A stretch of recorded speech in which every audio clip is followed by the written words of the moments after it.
My name is Lauren Riley, and today I'm going to be presenting the slideshow that discusses the complex issue of diet culture.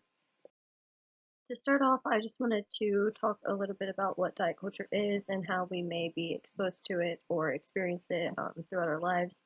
So it's basically referring to a set of beliefs that values thinness, appearance, and shape above health and well-being. So this would include things such as exercising when you're sick or when you're not feeling good, or saying no to dinner with friends because you're worried that it might cause you to gain weight. And so it's basically just putting thinness and weight loss over any other aspect of your life. And so the ways that we can see this in our daily lives are seeing diet commercials that show customers or users of that diet plan being a lot happier after they lose weight and healthier. Also, following influencers on Instagram who might prioritize thinness over everything and um, have a no days off mindset, and also attaching morality to food. So, seeing guilt free and reduced guilt labels on foods at the grocery store and things like that can all be examples of how we are exposed to diet culture. This is a graphic that I've chosen to use for my presentation that kind of just explains what diet culture is.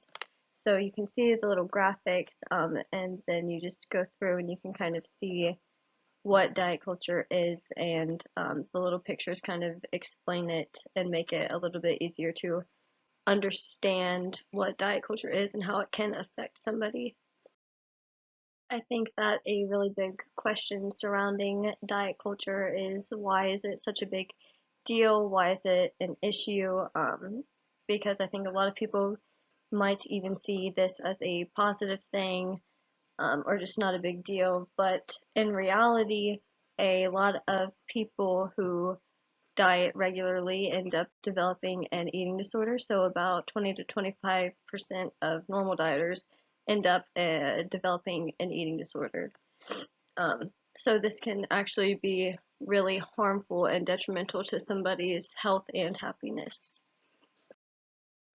So the consequences of diet culture, obviously a really big one is developing an eating disorder.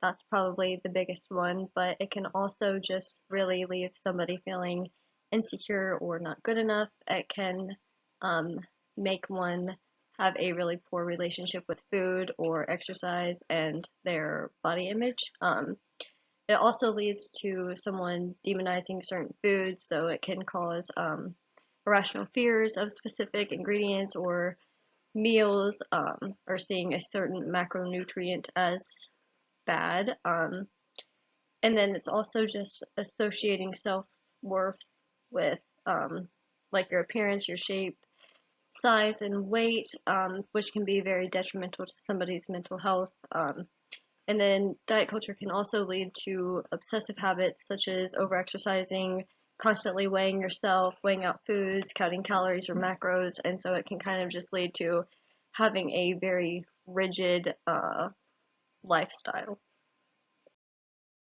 So, unfortunately, diet culture is everywhere.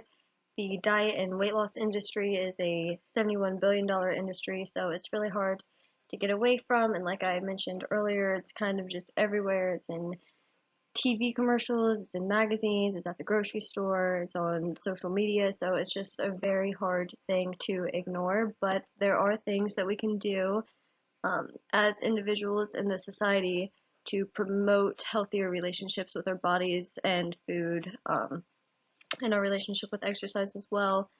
So, one thing that we could do is advocate against diet culture. So, this could look like shutting down any form of diet talk or talk of weight loss or thinness being a compliment always. So, if you hear someone talking about how they have to go to the gym for 3 hours later after they eat a dessert, you can shut that down or tell them that that's irrational or that there's no moral value in foods. And then another thing is calling people out. So, like I mentioned earlier in this presentation, a lot of fitness influencers will encourage their followers to take no days off, to only eat, um, healthy, nutrient-dense foods. And so it's important to call those people out and ask them why they're promoting that and letting them know that their language and their actions can be harmful to their followers. And then another really big thing is to not give the diet industry your money. So buying diet pills or weight loss shakes can be tempting in our culture, but it's important to not give them your money, because the more products we buy, the more they keep making, the more money they keep making, and the longer that they stay in business. Um, and then the last couple of things that I found really important when advocating against diet culture is knowing your worth, and exposing yourself and others to diversity. So this might look like following people in bigger bodies on social media, or just doing different things that expose you to different body shapes and sizes, and realizing that what you see in magazines or see on social media isn't always realistic. To wrap up my presentation, I just wanted to include this video. I think it ties it all together really well, and I think that diet culture can be severely detrimental to both our physical and mental health. And I think that if we want a happier, healthier, more confident society and culture, then it is very important to get rid of diet culture.